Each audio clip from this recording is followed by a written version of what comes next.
graduate. Come on, I don't want to do that.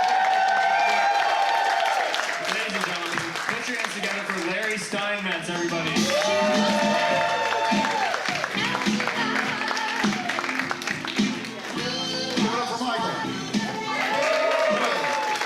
Where's my baby boomers tonight?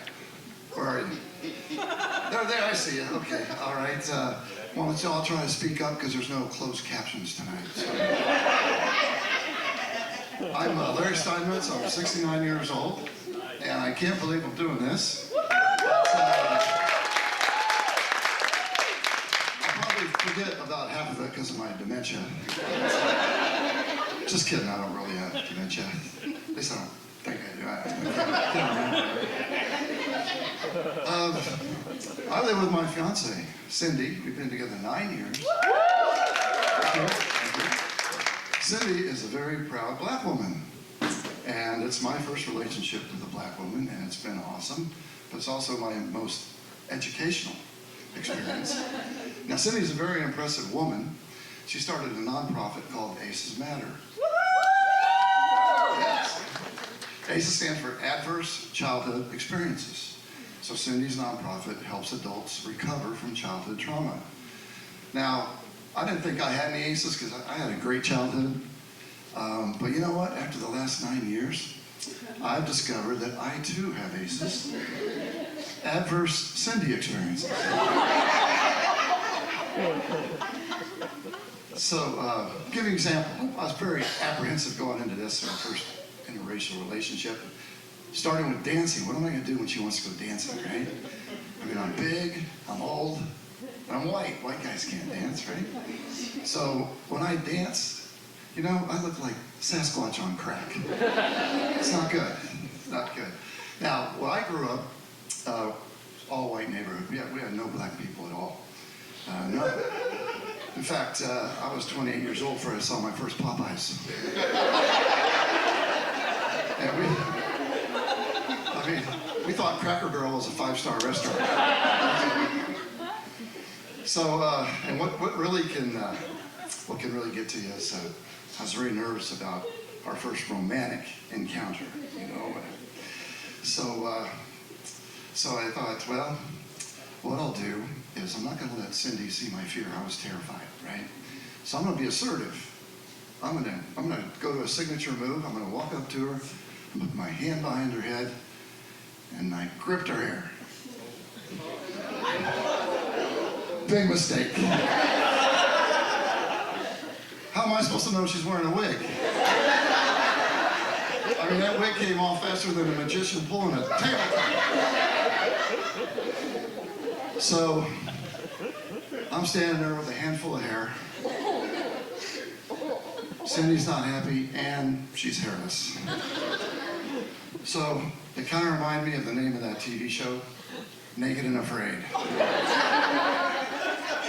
So I did the only thing I could do, I tapped out. So, a lot of people think they know about the black culture because they know a few black people. Well, that's like saying I know how to do stand-up comedy because I took some comedy class. Now, the best way to learn is live together. And watching TV, for example. For example, do you know that BET is not a gambling channel? And also, when we're watching TV, I'll be scrolling through, and 90 seconds in, I'll stop on some 90 seconds in, Cendie will go, what? Hold on. I know what she's doing, all right? She's taking attendance, black attendance, all right? And then she'll go, this one's no good. I go, why? She goes, there's no Denzel, there's no Tyler Perry, there's no Halle Berry. And I go, yeah, Cendie, but it's a documentary about the Norwegian bobsled team. And we've been together long enough that we thought it'd be a good idea to do a little financial planning. So we sat down, and I wonder if you might, what I thought my 3 key financial investment strategies are. Maximize your 401k, mutual funds, real estate. You know what Cendie's 3 key financial investments are? Bingo, slot machines, and her big one, scratch-off tickets. So Lastly, Cendie can't really take care of herself, though. Like, for example, in the bedroom, I keep a baseball bat on my side of the bed. Cendie, she keeps a loaded .380 revolver in the nightstand. Either she's not entirely cured from her childhood trauma, or she's protecting her wigs. So anyway, we have an alarm system, and I said, you know, if that alarm goes off in the middle of the night, we should have a plan. So the plan will be, that alarm goes off, I'll grab my baseball bat, you run into the closet and hide, and call 911. She goes, I ain't doing that. I said, what? She goes, I'm gonna grab my gun, shoot the bastard, and then maybe I'll call 911. Hey, you're in for a real treat with the rest of my classmates. That's my time. Thanks, all yours.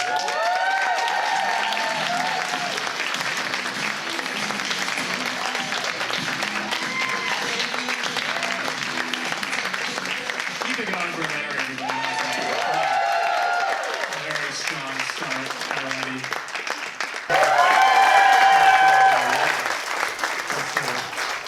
Super funny. This next graduate, she's wearing a hat tonight to protect her wig. Ladies and gentlemen, put your hands together for Cendie Stanford.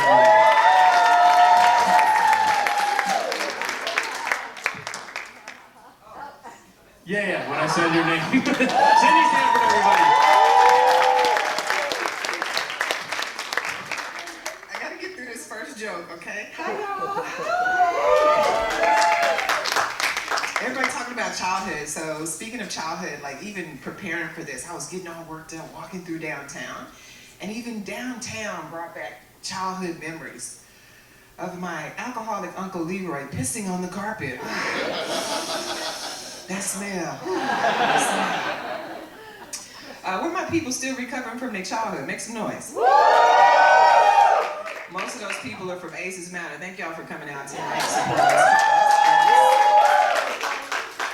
So when I talk about recovering from my childhood trauma, I'm actually talking about recovering from belief systems and bad advice. For example, I got this type of advice growing up in childhood that would have had me on the next episode of 16 and Pregnant. Let me explain. I left childhood believing that every girl wanted to have a baby by a drug dealer. I know, right? And I'm not talking about the ones that work at Pfizer either. I'm talking about those dudes. These dudes was slinging crack on Martin Luther King Boulevard right around the corner from my house. And that was the dating pool. And my mom was very pretty.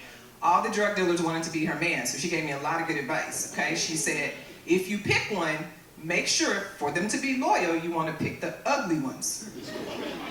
Because don't nobody else want their ass. And I was like, oh, okay. That did not work out too well for Beyonce, but you know, it was my mom's advice, right? So I was like, I gotta find another way to get out of poverty because this ain't working. What if instead I go to college and I get good grades and I try not to get arrested again? I graduated college. Come on, I graduated college. 1 out of 3 ain't bad. And it turns out to start a nonprofit, they don't care if you got bad grades or if you have a criminal history. So that's exactly what I did. I turned my issues into a tax deduction. Thank you. The beauty of it is that my childhood prepared me for it because I grew up being rejected by my father. And now I get rejected by strangers that I ask for money. It's the same thing. The email format is a little different. The email format's a little different. Got an email recently from a donor talking about, thank you for applying. Sorry we didn't select you, but while we have you, let's congratulate the first place winners. The Pumpkin Patch Preservation Society. And I'm like, what the fudge? I'm trying to help adults recover from childhood trauma. I just got beat out by Charlie Brown and the Great Pumpkin. I'm gonna redeem myself. So I get up on Monday and I'm like, I'm just gonna send these people an email because I help people recover from childhood trauma. And as I got ready to reply, it hit me like a ton of bricks. Oh my goodness. I never even applied for a grant with these people. I'm getting rejected for shit I ain't even asked for. You think stand-up comedy is hard? Try begging strangers for money. or laughs. By the way, my whole team is here. We will be soliciting donations as soon as you leave. Do not walk by us like we homeless, because we're going to be asking you for donations. But I made it out of poverty. I needed a plan B, though. I needed a plan B, and my plan B, you know what my plan B was? Anybody? Bumble. That's right. I said, I'm gonna make it out of poverty. So I went on Bumble, and I was like, I'm gonna tweak my mom's advice though a little bit. Before I go on Bumble and create this profile, I'm gonna tweak my mom's advice. And I'm gonna pray about it. So I was like, okay, here we go. Dear Bumble, please bring me a man that is God-fearing. Make him loyal, make him handsome, neutered, with an 800 credit score, amen. As that wasn't superficial enough, I went back and I was like, one more thing, God. It'd be great if he had a really nice car, amen. And then just like that, y'all, he magically appeared. And I knew he was the one because he was the first relationship that I would be in where yelling is actually not a love language. So there was no, fuck you, Larry, fuck you, Cendie. It was none of that. Like, I didn't even have to deal with that. But I really knew he was the one. On that first day, y'all, he pulled up in a convertible Maserati. And I was like, you got gap insurance on that thing? And he was like, what's gap insurance? And I was like, thank you, Bumble God. So yeah, we've been together for 9 years and engaged 6 of those, yeah. 9 years, engaged 6, so yeah. Wearing my hat to protect my wig is working out just fine. And I just, I figured I needed to tweak my mom's advice a little bit, so I cashed in my MLK drug dealer dreams for an AARP man. That's the man. So follow me at Aces Matter if you want to get some more childhood trauma recovery advice. My name is Cendie, and that is my time. Thank you.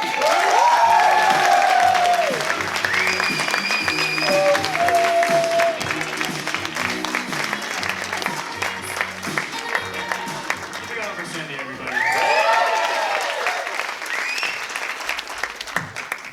How are we doing?